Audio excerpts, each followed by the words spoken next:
The power of NCERT की series में हम लोग कंप्लीट करने वाले हैं 6 to 12 तक की ऑल एनसीईआरटी को, जो भी रेलेवेंट है हमारे यूपीएससी के लिए और स्टेट पीसीएस के लिए, जिसमें हम लोगों ने शुरुआत किया 6 क्लास की हिस्ट्री वाली एनसीईआरटी से, जो कि कंप्लीट हो चुकी है, प्लेलिस्ट में पड़ा हुआ, आप जाकर देख सकते हैं।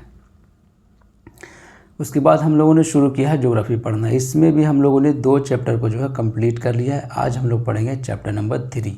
देखते हैं इसमें क्या क्या पढ़ना है।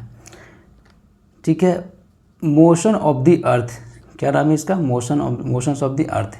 बेसिकली 2 मोशन होता है अर्थ का, रोटेशन और रेवोल्यूशन। इसी चीज़ के बारे में पढ़ना हम लोग को। रोटेशन पढ़ेंगे, रेवोल्यूशन पढ़ेंगे। Rotation resulted into day and night और revolution resulted into seasons, summer season, winter season, autumn season, spring season, summer solstice, winter solstice. ठीक है, उसके बाद हम देखेंगे सर्कल ऑफ इल्यूमिनेशन क्या होता है और बैटल प्लेन क्या होता है, लीप ईयर क्या होता है। ये सब सारी चीज़ों की सब छोटा छोटा टॉपिक है, एक एक करके चीज़ों को कंप्लीट करते हैं। बहुत बड़ा ये चैप्टर नहीं है, छोटा ही है, लेकिन अंडरस्टैंडिंग के साथ हम लोग कंप्लीट करेंगे। देखते हैं क्या है कहानी। मोशंस ऑफ द अर्थ। ठीक है, थोड़ा पहले समझ लेते हैं फिर रीड करते हैं। 2 तरह का जो है मोशन है अर्थ का।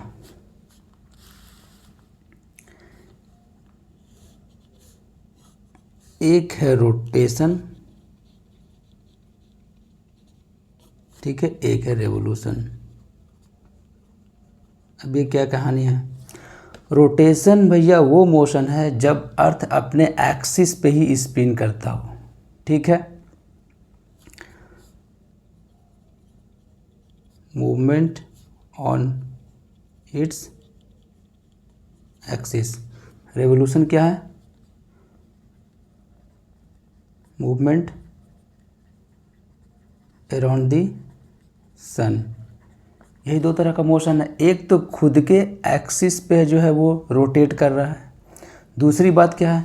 दूसरी बात है कि सन के चारों तरफ जो चक्कर लगा रहा है उसको क्या कहते हैं भैया? रेवोल्यूशन। और खुद अपने एक्सिस पे स्पिन कर रहा है तो उसे क्या कहेंगे? रोटेशन। यही 2 तरह का मोशन है अर्थ के पास। एक है रोटेशन, दूसरा है रेवोल्यूशन। अब इसकी वजह से क्या होगा? इसकी वजह से resulted into day and night. और रेवोल्यूशन की वजह से क्या होगा? जो सन के चारों तरफ चक्कर लगा रहा है अर्थ, इसकी वजह से होगा रिजल्टेड इनटू सीजन्स। ठीक है, ये कुछ चीज़ें उसके बाद हम लोग पढ़ते हैं, एक करके चीज़ों को देखते हैं। अब डे एंड नाइट को जो सर्कल सेपरेट करेगा उसे क्या कहेंगे? Circle of illumination. ठीक है, डे और नाइट का जो सर्कल सेपरेट कर रहा है उसे क्या कहेंगे? जो डिवाइड कर रहा है उसे क्या कहेंगे? Circle of illumination. और बैटल प्लेन क्या है? और बैटल प्लेन जब ऑर्बिटल प्लेन उसे कहते हैं जब ऑर्बिट से जो प्लेन बनेगा, ठीक है, उसे क्या कहेंगे? Orbital plane. अर्थ जो है चारों तरफ चक्कर लगा रहा है किसका भैया? सन का। तो एक प्लेन बनाएगा, उसे क्या कहेंगे? उस ऑर्बिट से जो प्लेन बना उसे क्या कहेंगे? Orbital plane. ठीक है, एक एक करके चीज़ों को पहले पढ़ते हैं फिर समझते हैं। As you know that the earth has 2 types of motions, namely rotation, ठीक है, पहली बात। दूसरी बात रेवोल्यूशन। यही 2 मोशन है। Rotation is the movement of the earth on its axis. Axis पे अगर अर्थ जो है वो स्पिन कर रहा है तो उसे क्या कहेंगे? रोटेशन। एक तो बात ये हो गई भैया। दूसरी बात क्या है? रेवोल्यूशन की। The movement of the earth around the sun. Around the sun क्या हो गया? रेवोल्यूशन। यही 2 मोशन है। The axis of the earth which is an imaginary line makes an angle of 66.5 degree with its orbital plane. Axis पिछले जो है lecture में भी हम लोगों ने पढ़ा था कि एक्सिस क्या है? नॉर्थ पोल और साउथ पोल के मिलाने वाली लाइन जिसके अराउंड जो है अर्थ मूव करती है, उसी से बनता है हमारा एक रोटेशन बनता है, जिसे कहते हैं रोटेशन। और ये जो है 66.5 डिग्री ऑर्बिटल प्लेन से एंगल बनाता है भैया। ठीक है, द कौन? एक्सिस। अभी हम लोग देखेंगे फिगर को। The plane form by the orbital is known as the orbital plane. The earth receive light from the sun. ठीक है, क्योंकि प्लैनेट है। Due to the spherical shape of the earth only half of its get light from the sun at a time. आधा ही part illuminated रहता है, आधा part जो है डार्कनेस की तरफ रहता है, ठीक है। The portion facing the sun experiences day while the other half away from the sun experiences night. इस तरीके से दिन और रात हो रहा कहानी। The circle that divides the day from night on the globe is called the circle of illumination. Circle of illumination क्या हुआ? वो सर्कल जो डे और नाइट को डिवाइड कर रहा है। आप यहाँ देखो, ये है सन, ये है सनरेज आ रहा है यहाँ पे, ये पूरा जो येलो वाला पार्ट इल्यूमिनेटेड पार्ट है, सही है। अब और इसके पीछे वाला जहाँ पे नाइट होगा, यहाँ पे तो डे होगा, ये वाला एरिया में नाइट होगा। और ये जो सर्कल होगा जो डिवाइड करेगा इल्यूमिनेटेड पार्ट को डार्कनेस पार्ट से, यही सर्कल को क्या कहा गया? ऑर्बिट, ये सर्कल ऑफ इल्यूमिनेशन। और ये एक्सिस से कोइंसाइड नहीं करेगा, क्यों? क्योंकि एक्सिस तो 23.5 डिग्री झुका हुआ है, टिल्टेड है, और 66.5 डिग्री एंगल किससे बना रहा है? ऑर्बिटल प्लेन से।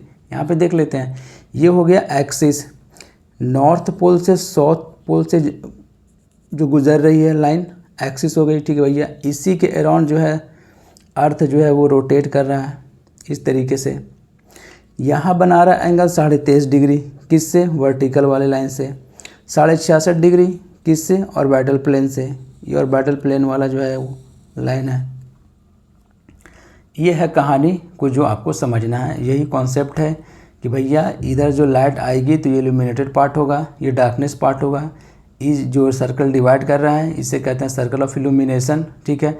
नॉर्थ पोल और साउथ पोल से गुजरने वाली जो लाइन है उसे कहते हैं एक्सिस। इसी के अराउंड जो है अर्थ रोटेट कर रहा है, सही है। और ये एक्सिस जो है टिल्टेड है 23.5 डिग्री वर्टिकल लाइन से और 66.5 डिग्री ये ऑर्बिटल प्लेन से। इतना जो है कहानी इस पेज में है। आगे बढ़ते हैं हम लोग और देखते हैं क्या है।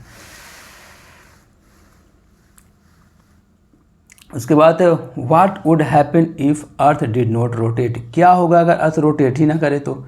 दिन और रात की कहानी। तो भैया अर्थ जब रोटेट नहीं करेगा तो आप खुद सोचो कि एक तरफ जो फेस कर रहा है अर्थ सन के तरफ, अब वहाँ पे हमेशा दिन ही रहेगा, और जो पीछे वाला पार्ट है वहाँ पे हमेशा रात ही रहेगा, डार्कनेस ही रहेगा।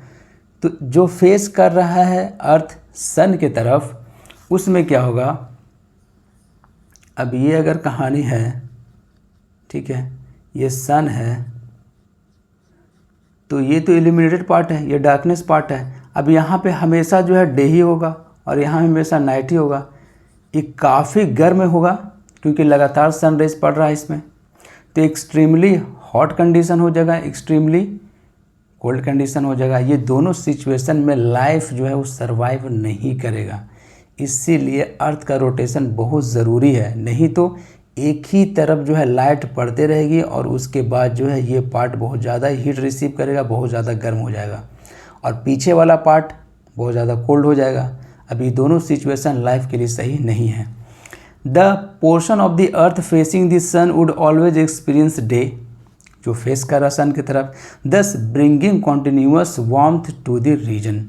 The other half would remain in darkness and freezing cold all the time. Life would not have been possible in such extreme condition. दोनों कंडीशन एक्सट्रीम हो जाएगा, इधर काफ़ी कोल्ड हो जाएगा, इधर काफ़ी गर्म हो जाएगा। ये दोनों सिचुएशन लाइफ के लिए सही नहीं है। आगे चलते हैं। सेकंड रेवोल्यूशन क्या है? सेकंड मोशन क्या है रेवोल्यूशन का? अब इससे क्या होगा? सीजन का कहानी।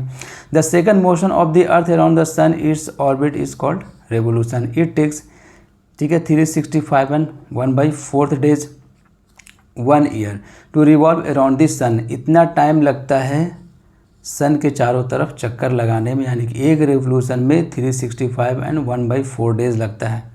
We consider a year as consisting of 365 days only and ignore 6 hours for the sake of convenience. देखो 365 एंड 1/4 डेज लगता है एक रेवोल्यूशन में।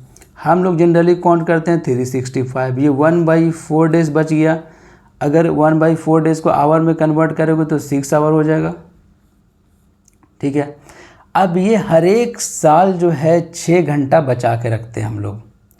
सेकंड साल में क्या हो जाएगा, सेकंड ईयर में हो जाएगा 12 साल, थर्ड ईयर में हो जाएगा 18 साल और फोर्थ ईयर में हो जाएगा 24 आवर। यही 24 आवर 1 डे हुआ।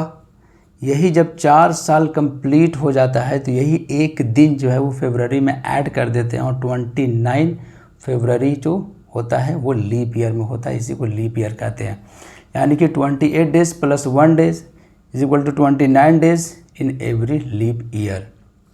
यही कहानी है, एक साथ नहीं जोड़कर ये हर एक 6 घंटा को हम लोग बचा कर रखते हैं। 4 साल में ये एक दिन हो जाता है, 6 घंटा करके, ठीक है। 24 घंटा हो जाता है एक दिन, फिर उसको हम लोग फरवरी मंथ में एक दिन को ऐड कर देते हैं, इसी को कहा जाता है लीप ईयर, हर एक 4 साल बाद। यह कहानी, ये फिगर के बारे में भी हम लोग पढ़ेंगे, डिटेल में देखते हैं, रीड कर लेते हैं, ज़्यादा नहीं है। 6 hours saved every years are added to make 1 day over a span of 4 years. हर एक 4 साल में क्या हो जाएगा, एक दिन हो जाएगा, 24 घंटा। This surplus day is added to the month of the February, thus every 4th year February is 29 days. हर एक 4 साल में फरवरी 29 डेज का होगा। In state of 28 days such a year with 366 days is called leap year. इसको क्या कहेंगे, लीप ईयर। लीप ईयर में 366 दिन होगा क्योंकि एक दिन जुट गया है। Find out when will the next leap year. From the figure 3.3 it is clear that the earth is going around the sun in an elliptical orbit. देखो अब इलिप्टिकल ऑर्बिट का क्या कॉन्सेप्ट है, देखो सन, ये सन है और ये अर्थ है। अर्थ जो है रेवोल्यूशन कर रहा है सन के चारों तरफ। ये जो ऑर्बिट बना है, देखो इलिप्टिकल देखने में लग रहा है कि नहीं, इसे कहेंगे इलिप्टिकल प्लेन। कौन सा इलिप्टिकल प्लेन हो गया, अर्थ जो रिवोल्यूशन कर रहा है सन के चारों तरफ, वो प्लेन को क्या कहेंगे, ऑर्बिटल प्लेन कहेंगे। और ये कैसा देखने में लग रहा है, इलिप्टिकल, इसीलिए इसको कहेंगे इलिप्टिकल ऑर्बिट।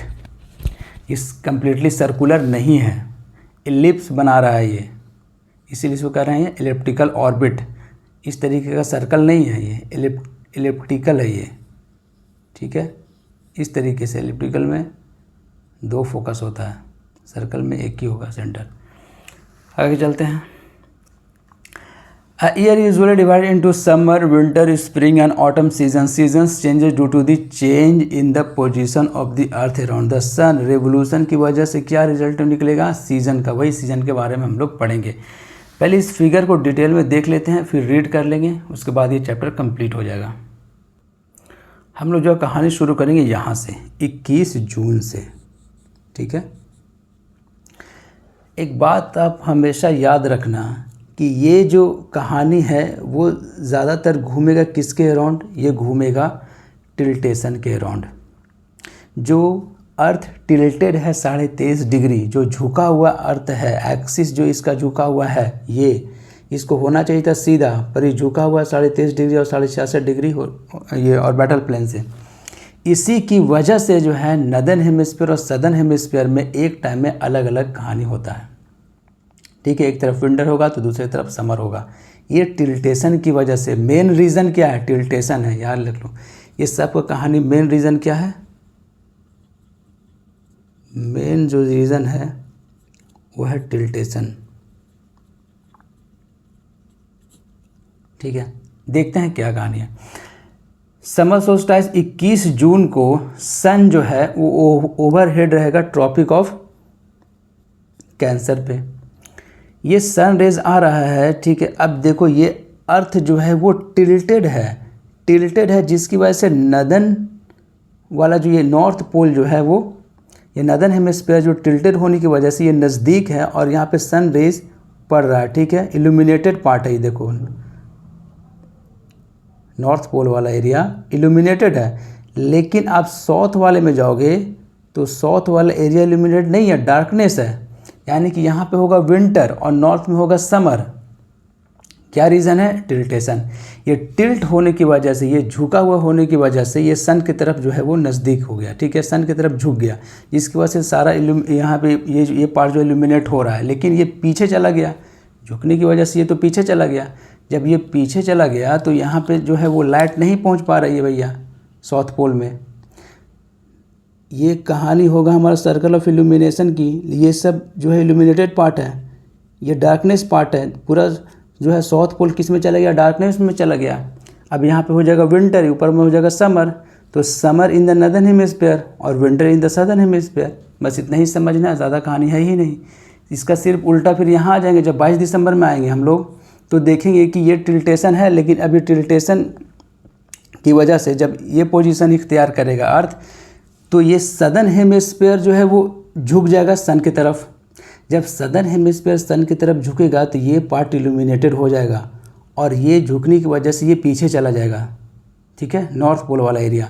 तो यहाँ पे इल्यूमिनेट नहीं रहेगा, डार्कनेस ही रहेगा, जिसकी वजह से नॉर्थ में क्या होगा, winter in the northern hemisphere, और यहाँ पे इल्यूमिनेटेड हो गया सदर्न हेमिस्फीयर वाला कहानी, तो summer in the southern hemisphere. ये 22 दिसंबर की कहानी होगी। यही रीज़न है कि जब 22 दिसंबर जब क्रिसमस हम लोग मनाते हैं दिसंबर में, तो नदर्न पार्ट में क्या होता है, विंटर होता है।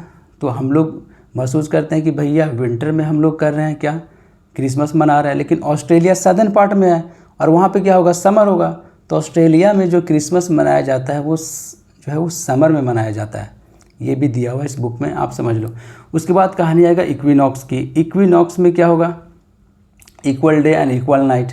यहाँ पे भी equal day and equal night, लेकिन यहाँ पे पोल आर्कटिक सर्कल के ऊपर वाला एरिया, ये पूरा area 6 month day and 6 month night वाला कहानी चलेगा, ठीक है। और यहाँ पे इक्वल डे इक्वल नाइट होगा। 2 सीज़न होगा भैया, नदर्न हेमिस्फीयर में स्प्रिंग और सदर्न हेमिस्फीयर में ऑटम 21 मार्च को। फिर आ जाएंगे जब 23 सितंबर को, तो नदर्न हेमिस्फीयर में ऑटम और सदर्न हेमिस्फीयर में स्प्रिंग। आपको ये पूछेगा कि भैया ये लाइट किस पे परपेंडिकुलर पड़ रही है, तो ये लाइट जाएगी इक्वेटर पे। 0 डिग्री जो इक्वेटर है, ये इक्वेटर पे परपेंडिकुलर रहेगी, तो यहाँ पे टिल्टेशन वाला असर नहीं पड़ेगा कहानी, क्योंकि इक्वेटर पे लाइट जा रही है, पूरा चारों तरफ लाइट फैलेगा, तो equal day and equal night की कहानी चलेगी। यहाँ पे भी इक्वेटर पे ही डायरेक्ट पड़ेगा लाइट, ठीक है। लेकिन यहाँ पे ट्रॉपिक ऑफ कैप्रिकॉर्न पे विंटर में 22 दिसंबर को ट्रॉपिक ऑफ कैप्रिकॉर्न पे सीधा लाइट पड़ेगी परपेंडिकुलर, और यहाँ पे ट्रॉपिक ऑफ कैंसर पे। तो समर सोल्स्टिस में ट्रॉपिक ऑफ कैंसर पे ओवरहेड रहेगा सन, विंटर सोल्स्टिस में ट्रॉपिक ऑफ कैप्रिकॉर्न पे ओवरहेड रहेगा सन, ठीक है। इक्विनॉक्स पे ओवरहेड रहेगा इक्वेटर पे।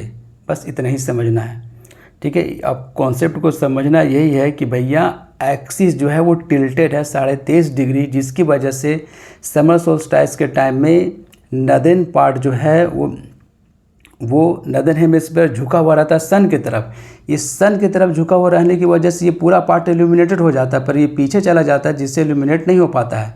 और विंटर सोल्स्टिस में ये सदर्न हेमिस्फीयर जो है वो टिल्टेड होता है सन की तरफ, जिसकी वजह से समर होता है सदर्न हेमिस्फीयर में, और ये पीछे चला जाता है जिसकी वजह से इल्यूमिनेशन नहीं यहाँ तक रेज नहीं पहुँच पाता है, जिसकी वजह से होता है winter in the northern hemisphere, ठीक है।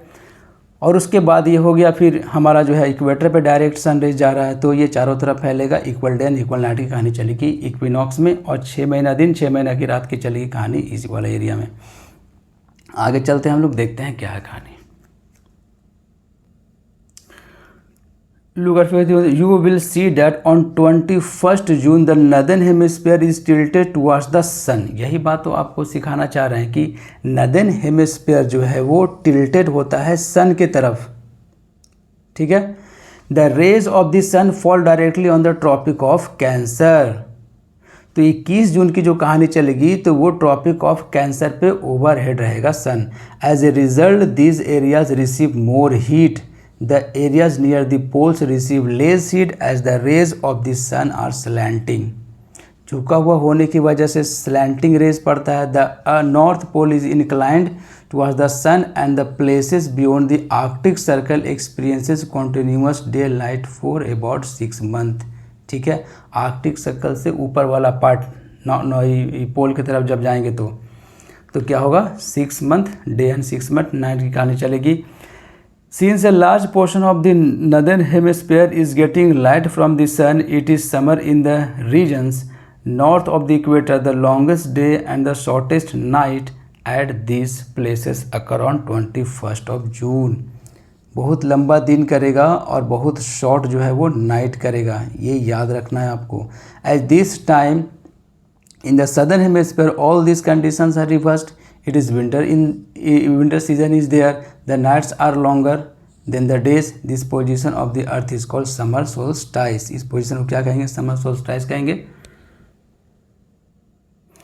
अब हम लोग देख रहे हैं winter solstice. On 22nd December, the Tropic of Capricorn received direct rays of the sun as the south pole tilted towards the sun. यही बात तो आपको समझा रहे हैं कि जब 22 दिसंबर की कहानी चलेगी तो उसमें सदर्न पोल जो है यानी सदर्न हेमिस्फीयर जो है वो टिल्टेड रहेगा किधर? सन की तरफ.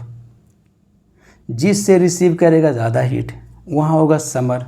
सदर्न हेमिस्फीयर में 22 दिसंबर को ट्रॉपिक ऑफ कैप्रिकॉर्न पे डायरेक्ट जो है सन रेज पड़ रहा है वहाँ पे. Southern pole tilted towards it as the sun rays fall vertically at the tropic of Capricorn 23.5 degree south पे ट्रॉपिक ऑफ कैप्रिकॉर्न पे large portion of the southern hemisphere gets light. ठीक है. Therefore it is summer in the southern hemisphere. Common sense की बात है कि जब वही पार्ट इल्यूमिनेटेड हो रहा है तो क्या होगा? समर होगा सदर्न हेमिस्फीयर में. ज़्यादा हीट जो है वो रिसीव कर रहा है क्योंकि ट्रॉपिक ऑफ कैप्रिकॉर्न पे डायरेक्ट सन रेज पड़ रहा है. Therefore it is summer in the southern hemisphere with longer days and shorter nights.